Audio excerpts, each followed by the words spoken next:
is ready to go. On the Fan, New York Sports Radio. Mike's on, Mike's on. He'll get you the sports any way that he can. It's Mike Francesa on the Fan. Sports Radio 66 and 101.9 FM, WFAN. From the studios of WFAN, this is Mike's on Francesa on the Fan on this Football Friday, the 19th day of October, so we're moving on. Not a bad day today, but we are moving late into the month of October. Before you know it, the month of decision will be here. We're getting deep into this NFL season, and there's plenty on the line. Big game for the Jets. A real test for the Jets. I mean, a move up in class. If they had won this game, you'd treat them a lot differently. It's one of those games that's a test that would really improve their status if it was a win. The Vikings, of course, a team that will be tough for them to beat. I just heard Dalvin Cook's out again, which I know is frustrating Minnesota. But that's a big test for the Jets. The Giants, of course, Monday night against Atlanta.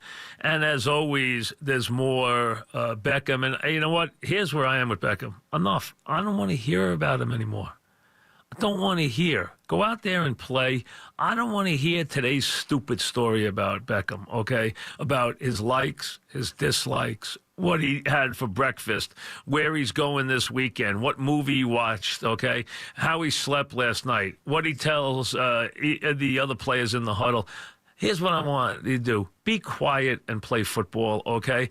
This team is not all about one wide receiver. It never has been. It never will be. No football team is. The whole team has to play better. Eli has to play better. The offensive line has to play better. The defense has to do better. Everybody has to do better. The special teams got to do better. The coach has got to do better, okay? That's why they're 1-5. They're not 1-5 because of any one player. They're 1-5 because they don't play well as a group.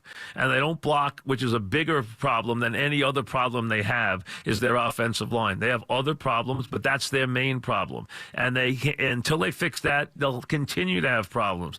Now, this week, it's a different problem because this is not a team that will expose them on the offensive line. This will be much more like the Houston game or the Carolina game where they will move the ball. They'll have trouble stopping Atlanta this week because Atlanta has plenty of weapons. Atlanta has a beat-up defense. It's been completely destroyed by injuries, and they are as desperate or more desperate because more was expected of them than was expected from the Giants this year. And they still think they're alive, although the Giants are teetering on the brink. So I just don't want to – I'm telling you, I don't want to hear any more about them. I don't care any more about them. Just go out and play. Or don't play. Or leave early and get 2 IVs or 5 IVs or 10 IVs. I don't care, okay?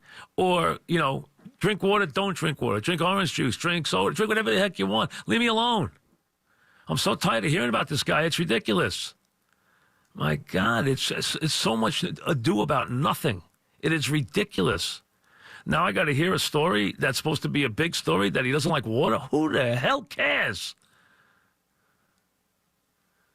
Give me a break already.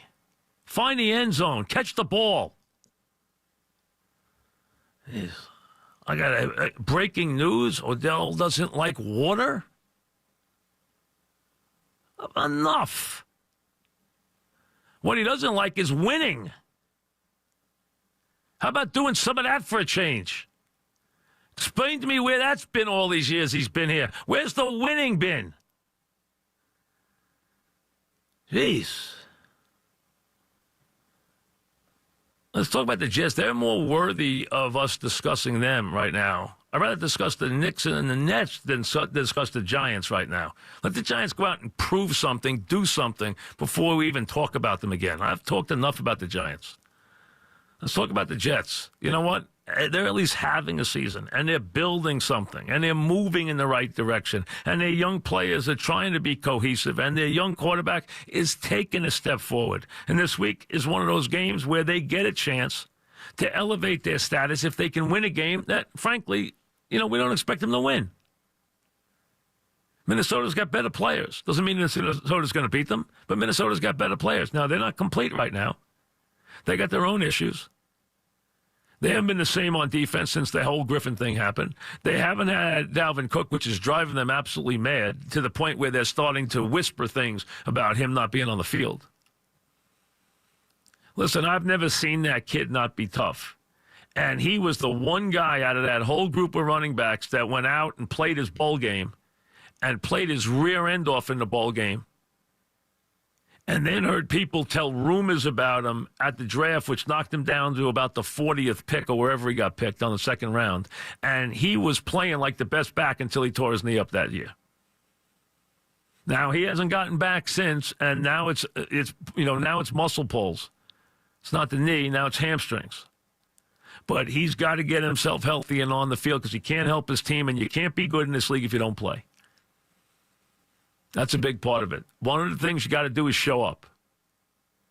That's what makes LeBron James so great. You know what? He shows up. He shows up every game. He plays major minutes every night. That's what you have to do. That's what Eli Manning's done his whole career. He showed up and played every game. Doesn't take games off. Doesn't take plays off. Doesn't take games off. So now Cook's not here, and that's a problem for them. We'll see if it is. So this would be a very good opportunity. This is one of the, listen, the Jets have put themselves in a position where they're at least in the conversation, where they get a chance to prove whether they belong or not. Do I think they belong in the contender group? No, I don't. But that's fine. They get a chance to prove they do. Go out and win the game. So is the world going to come to an end if they don't win this game? No. But if they do, they take a step forward, a big step forward. Same thing the Chicago Bears faced this week against New England. Chicago's got to prove it can move up in class and win that game. Till they win a game like that against a team like that, they haven't proved they can do that in this league. Is Chicago improved? Yes. They got better players. They're rebuilding. They got Khalil Mack. Can they go out and win this game? We'll see. Same thing for the Jets. I watched, well, first a couple things. Kudos to the Red Sox. You know what? Good win. Congratulations. You know, I'm torn with the Dodgers and the Braves and the Brewers because I'd like to see a Game 7, but I'd also like to see a Dodger Red Sox World Series. Because let's be honest, the Dodger Red Sox World Series got some marquee value. You know, it's hard in your city when it's always hard in years when the Yanks are in the playoffs and they get knocked out. It's hard to generate any interest in the games the rest of the way. It's always been that way. Whenever you have a team in the playoffs that year and they get knocked out, it really kind of casts a pall over the rest of the season, and there's not a lot of interest. You know, it's always been that way. And I kind of sense that again this year. Maybe Dodger, Red Sox would, you know, at least create a little interest. I think that'd be fun to watch. But first, I'd like to see, you know, I always like to see Game 7, so I would like to see that first. Let's see if Yelich can step up. Yelich had a great season. Let's see if he steps up tonight and hits. That's what I look for. I look for guys who got to, you know, take the moment. I watched LeBron last night, and I should say I watched the first half. I didn't watch the second half. I started to, but then I said, you know what? I don't think the Lakers are going to win this game, and I turned it off. I'll tell you what is the problem with the Lakers right now. That team's not his team, and I can see him pushing to like back up the truck in the middle of the season and get an unhappy star somewhere who's ready to bail out on his team, not sign a big contract. And you know the rumor is that's going to be one certain big man, but let's see. That's this week's rumor, so let's see where that leads you. But here's the thing.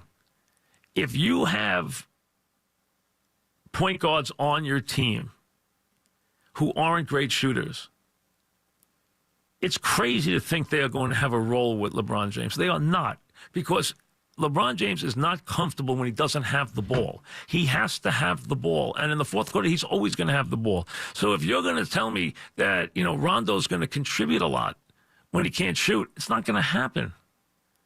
unless he's knocking down shots. Or any point guard, unless they're knocking down shots or they're going to be great defenders or they're going to do something else, they are not going to run that team. He's going to run the team. He's almost like a fish out of water when he doesn't have the ball. He's your point guard. I know he's more than your point guard. He's your point guard. He's your scorer. He's your facilitator. But that's what he does. He wants the ball. He's not happy when he's off the ball. So you got to let him be the point guard. When you have another point guard on the floor with him, it's like having a glove that's got 6 fingers on it. It doesn't work. It just doesn't work. It doesn't feel right. He needs the ball. The offense works better when you can have him kick the ball to people. Let him drive and kick, be a 3-point threat. You know he's got to have the ball and operate. It's the only time he's happy. And that's when the offense works. So to have guys who think he's going to, you're going to have him go down and post, he's not going to do a lot of that. He'll do it once in a while, but he's not going to do a steady diet of it. So I don't care who you are as a point guard. You're not working with him unless you can really go off the ball and shoot great and let him be the point guard. And you can be another guard. If you can be a shooting guard, fine. If you can do both, if you could be like Chris Paul, it's fine. You can go over there and shoot. But if you're Rondo or Ball, I don't see that. So I think at first glance that team's not going to be as good as people think who are predicting 50 wins. I don't see it. I don't see that mix. I don't see it. I think they're going to have some growing pains there. I'm actually, I find this hard to believe, but I'm actually interested in the Knicks and the Nets tonight. I'm interested to see if the Knicks are going to do that again. I know that's crazy. I know it's one game in, and I want to. And the Nets they'll be well prepared. Kenny does a good job. I'm interested to see if the Knicks play well tonight. I don't know why, but they actually shows you how quickly they could grab this city's fancy. How this city would be absolutely just glued to them if they could ever really be good. Because that's how long everyone's been starved for a team here that could actually play basketball. So I'm actually interested in to see if they do that. And I can't tell you the last time I even thought about a Knicks Net game where I even cared to even turn it on. So, but I'm interested to see if they do that tonight. And they play the Celtics tomorrow. So, if they won tonight, the Celtic game tomorrow would have a little juice. It really would. I don't expect them to beat the Celtics, but you know what? You never know. Celtics aren't complete right now. Irving's got to get used to that new look, which is just like, weird. And Hayward's not nearly ready. I mean, he's going to clang a lot of shots right now. I'm telling you, he did not look that good. But I'm interested to see if they could do it again tonight. I'm fascinated by that. Good to see Howard sits out because he has sore legs before the season starts. What a dog. I mean, you want that guy on your... I mean, how many teams have to be fooled by this guy? How many teams... it's the old, looks like Tarzan, plays like Jane, they used to say about guys in the draft. That's Howard.